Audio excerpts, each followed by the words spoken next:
And we are back for another week, and guess what? We're going back to surveillance capitalism, and the reason for that is I was having a conversation with a friend of mine about, some of the stuff I was talking about in the video, and I think they even watched it, and they were like, oh, look, I watched the video, and, there was all that information, but the problem was that he felt was there was no call to action, or there was nothing that he felt like there was nothing he could do. It was, worthwhile information knowing, but they felt that, how does he act upon that new information that I've just given him? And that's a fair point. That's a fair point. Thinking about that video, even though it's 40 minutes long, I don't really spend much time thinking about what actions can you take to do anything about it. And that's probably like a failure on my part, but it was already 40 minutes long, that video, so I don't think it was worth, well, not that it wasn't worth, but I just don't think it was manageable to have it in any longer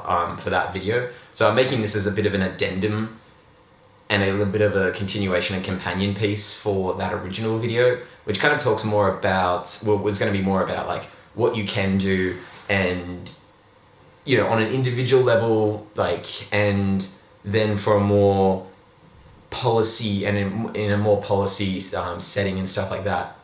So I think it's probably best to start out at the individual level, just because that's probably the best way possible, and then we can just build up from there. So I think the first thing is to probably read the privacy policies that you sign up to. So I know in the 40-minute video I did mention that when you're signing up to a privacy policy, you're also signing up to the privacy policies of every company or corporation or whoever that the original person that you sign up with shares data to, and that is true, but giving you it's worthwhile still reading the data sharing clauses of your the direct organization or person that you're in the transaction with when you're accepting their privacy policy, because at least when you read that and you understand the data sharing clauses that they have, you'll at least be somewhat aware of the information they could potentially send off to other third parties, and then further down the line to even further other third parties. I think that's a good start. I know that's not ideal, and no one really wants to hear that, because those documents are designed to be very long and lengthy and really boring with legal jargon and stuff like that. But when you can kind of piece together, especially if you go specifically to the data sharing clauses, it's a lot more easy I think it's easier to understand, because it's just directly saying that what information they'll share and how they can share it. So I think that's a first step, just being aware of what you're doing. And, if you don't feel comfortable, I guess, with signing up to their surveillance policy, then by all means, don't use the service. And I know that's really hard to say, because they hold all the leverage. They've got this surveillance policy which they put forward in front of you and say, accept or deny, and, accept or reject it, right? But, it's the internet.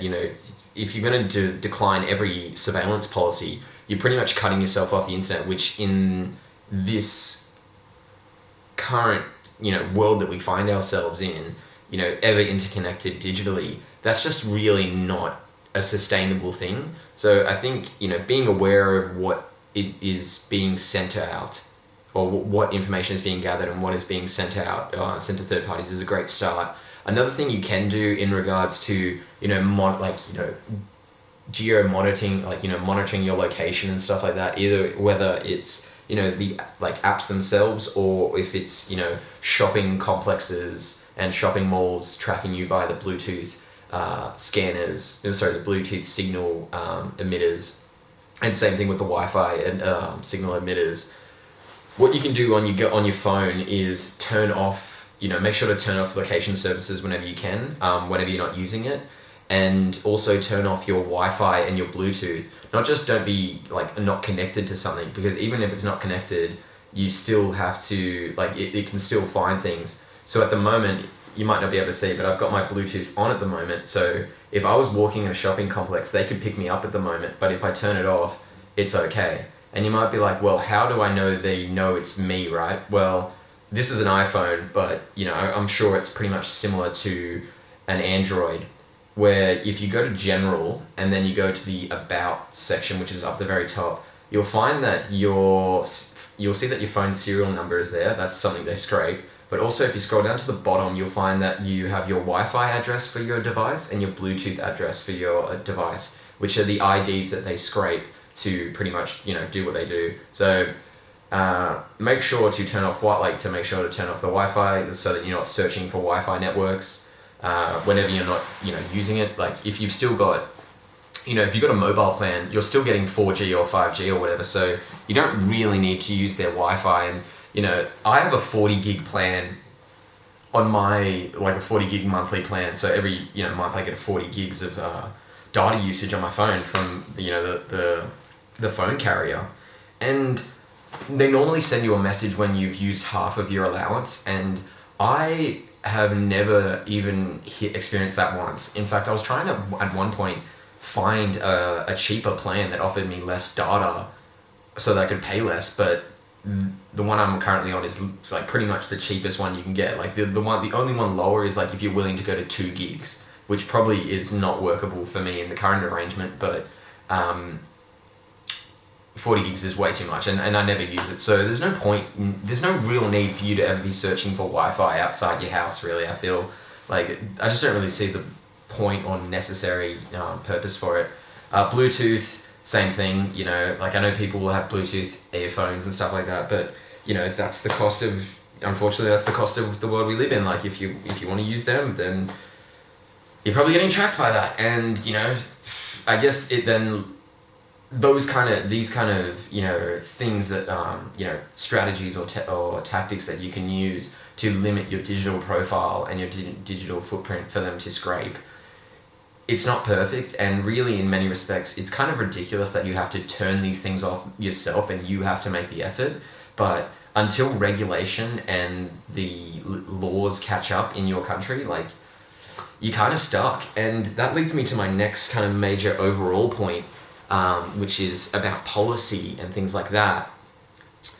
And I genuinely recommend writing or sending an email to your state representative or national representative that represents where you live, and bring forward your concerns about these kind of things, and also recommend that they implement something like the EU's GDPR, which is the General Data Privacy Regulations. And at the moment, the EU Parliament has in these subcommittees a thing called the AI Act, which does one of the things it does is it bans predictive policing algorithms, which is something we talked about in the original Surveillance Capitalism video. And that's something I've actually got to do myself. And luckily for me, I live in the electorate where the Minister for Communications at the federal level is actually my local national member or representative. So I'm got to email her and get into contact with her to understand, to bring forward my concerns as a, citizen that she represents. Now, I'm not exactly sure how your government works or how your country manages those things, but yeah, I guess getting in touch with your local representative is probably a great start. Look, don't expect it to change much or anything, but it's about getting these viewpoints and these understandings in the minds of the decision makers when it comes to laws. And don't get me wrong, when legislation is brought before either a parliament or Congress or whatever state legislator you have, or national legislator you have, the Googles and Microsofts and Amazons and etc. are all going to lobby those politicians and going to lobby use their money, the millions and millions upon dollars they spend in lobbyists to lobby government to essentially water down or completely kill any regulatory framework or proposal brought forward. But at the end of the day, look, they have a lot of power, but at the end of the day, it's the people's vote who decides. Because I know a lot of people go, oh, well, my vote is only one vote, so it doesn't count, right? And I've only got one voice, so it doesn't count, right? But, if everyone had that mentality, then no one would vote, no one would raise their voice and raise their concerns, and then nothing would happen, no election would be had, and just no one would win, and it would just kind of stagnate. So your voice does matter, and, if you live in a democracy, your vote does count. That, in fact, trust me, your vote counts so much more than you realize, because there's a reason why political parties spend so much money trying to reach out to you and communicate with you, either through political ads or, you know, through volunteers or campaigns and stuff like that. They try so hard to communicate with you, because really at the end of the day, your vote is the thing that gets them the job, like that gets them in. So they actually do need you, and people sometimes forget that, and that's, I think, you know, a concerning part of democracy, where I feel that we forget, as the, you know, electors, we forget actually how much power we have if we, you know, unite. I know that sounds very cliche and very kind of like sad, but, you know, like, you know, very storybook ending kind of sounding, but what else have you got? You know, I mean, you and me personally can't fight Google or Amazon. The most we can do is talk to our state legislators, or, like, you know, our government representatives, and start having conversations with those around you, you know. And I do also highly recommend reading the book, The Age of Surveillance Capitalism. You know, have a read of it, because it will give you all the tools you need and all the information you need to be able to have the conversations with your friends and families in ways that you can shift in their mind and kind of awaken them that, like, yeah, you are kind of being monitored 24/7 to a ludicrous degree, like to the point that they don't even need half of this data for product improvements or, you know, service upgrades and stuff like that. It's literally just so they can sell it to third parties, which is just exploitative and invasive, really. But, you know, I was, you know, before reading the book, I was of this, you know, I think similar mindset to a lot of people, where I was like, oh yeah, you know, like Google has my search history, you know, maybe they have a few other details, but it's not that bad, right? Like, how bad could it be? But it's really bad. Yeah, it's really concerning. And, you know, I think the more people know about that, the more people know once people start getting a better idea of the extent to which, because at the moment it's just it's a vague unknown to them at the moment, but I think once they have an idea, they will share my concern and hopefully your concerns as well at the, you know, overreach that these corporations and, you know, companies are doing. And hopefully that will then prompt them, and then you can recommend to them for them to write to their local representatives, because the more that it seems that there is a tidal wave of support in the electors for a policy or reform, it doesn't matter if lobbyists, you know, try to lobby government, stuff like that. If there is an overwhelming support of something, the government will pass it, because, well, lobbyists are one thing, but I mean, they're not the ones that actually really decide your job. Yeah, lobbyists do spend a lot of money on, you know, PR, ad campaigns as well. Yeah, don't get me wrong, they try and shift public opinion, sure, but, you know, they're trying to shift politicians' opinions, so of course they're going to try and with the general public as well. But yeah, you know, these are some things to think about. I know it's not perfect. I know it's not a, you know, silver bullet that's going to end it, but you're talking about these corporations which have more power than seemingly countries. So, you know, it's going to be an uphill battle. And I was talking to another friend of mine who was like, who clearly was much more aware of, you know, these kind of things, and was like, yeah, what's your problem? Like, you know, it's already happened. Like, Pandora's box is open. You know, why fight this? You know, like, why try and fight this? And the reality is, it's an injustice. And yeah, like, fighting injustice is never easy. It never has been in any context. But that doesn't mean it's not worthwhile. And if it was easy, anyone would do it. But, you know, doing the hard thing is, to be honest, the more noble thing. So I definitely 100% recommend that you do what you can in whatever capacity you can to screw over these corporations, you know, when it comes to stealing your, like, just siphoning any and all data about you. Do anything you can to block it. I know it's kind of ludicrous that you have to make these efforts, but, you know, that's the ever-changing world we live in, unfortunately. And, you know, the more, you know, with people's concerns about AI and how it's going to make everyone unemployed, you know, those are genuine concerns, I feel. I genuinely do feel that those are concerns worth, you know, noting, but those are still in the, you know, forward mirror. Like, they're in the forward window, you know what I mean? Like, they're still in the future, like, for the most part, or to a large degree. Like, things will be creeping in at the moment, like, but it hasn't taken a full stranglehold yet. over the past 2 decades, these, companies and corporations have, slowly worked their way with the data scraping kind of side of things, because to train these AIs and these machine learning algorithms, they need just inordinate, just incredible amounts of data. So that's why you're the gold mine of the data to get it from, because they need all that information to feed their little learning algorithms, and they need more and more and more, because no matter the more information they can get and from as many varied sources they can, it helps to improve and tune the algorithms that they are creating, for whatever purpose that may be. It could be for predictive policing, or it could be for predicting, what kind of ad is going to best, get you to buy something. They need as much as possible, so they are not going to relent. And I know just in the past week, the CEO of OpenAI, he was the guy, which is essentially the people that brought you ChatGPT. Thanks, guys. He was talking about, he was like, yeah, can you please regulate us? He was in front of the US State Senate committee being like, yeah, can you regulate us, please? We're getting a little bit concerned. Now, his part is mainly about the AI thing of do you own your own voice? We have gotten to the point with a few minutes of audio and visuals and photos and stuff like that, we can recreate you. We can duplicate your voice and recreate your image and likeness. And so there's these huge ethical questions that he's trying to bring up forward, and many other people are trying to bring forward as well. Do you own your own voice? Do you own your own likeness? What about the biometrics of your face? Do you own these things? And do corporations have to pay you or something to use them? What are the rights that we agree to? What are the laws and regulations around these things? But at the moment, there are none. There's essentially nothing. This is fresh green, green grass, for them, and they're going to take every opportunity they can. So it is kind of noble.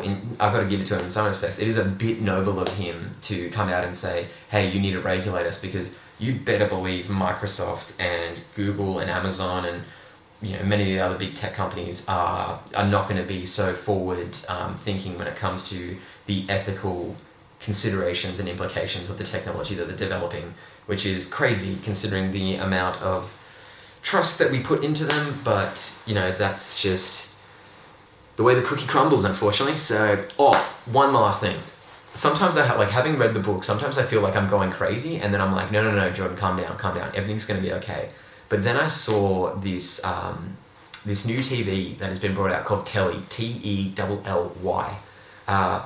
I'll put an article in the description of this video. Please have a read. And the quote you want to really pay attention to is that the Telly spokesperson or CEO or whoever was being interviewed or whatever said that this essentially the TV that they are bringing to market. I think it's solely only in the US at the moment, but the point of it is to shift the industry's direction in towards further down the path that Telly wants to go down. And honestly, do yourself a favor, read this article and tell me that this is just not insanity. And we just live in a sci-fi dystopia, and so turn off your Netflix because you're living in a sci-fi dystopia. And sometimes I've gotten to the point now where I feel like I just have to laugh, otherwise I'll cry, which is obviously a bit concerning that that they are doing this for very weird utopian reasons. But I do hope that there has been a lot of backlash very recently, just in fact in the past couple of weeks, really, there's been a lot of backlash against it. And I'm hoping what will be the outcome of, in history, what will happen is that they tried to, gather so much data so quickly to get these AI products out there without fully testing them, without any of that, just throwing it out there into the public, pretty much just one big one big clinical trial, essentially. I'm not going to say social experiment because that has been ruined by those YouTube social experiment type people, those prank channels from 2016 or 2015 or something. Those kind of clowns, so I'm not going to use the word social experiment, but clinical trial. I'm hoping, what I think is the throwing these AI products out so quickly and so fast when, there's a lot of let's say, bugs in the system that need to be fixed because there is essentially no guardrails, right? And I'm hoping that's going to scare people quickly enough, or raise enough concern. Maybe not scare actually is probably a valid word in this context. But raise enough concern that people go, holy shit, please regulate this right now. And fingers crossed that happens, but I'm hoping that these corporations maximize their shareholder value so hard that they end up inadvertently bringing regulation down on their head, and then we get some guardrails for this shit.